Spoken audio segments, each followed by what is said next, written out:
Shout out sa mga overthinker din.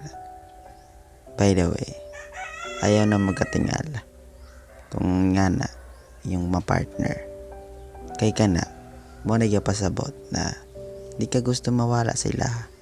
Gusto nila na ilahara ka. Maong ayaw kalain kung nga na ang isa ka pares ninyo. Oo, nga naman po ko. Kay love na ko ang ako Pero dapat tagaan po nato sila chance nga masalikan. O di na to mapugngan nga mag-overthink ta. Kayo niyag na nasiya'y lain. Gibinuangan da ka. By the way, salig lang ta.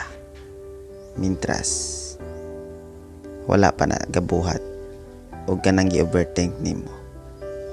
Atong pasagdan ug atong saligan atong pares kay kabalo ko nga di na mabuhat niya kung love ka niya.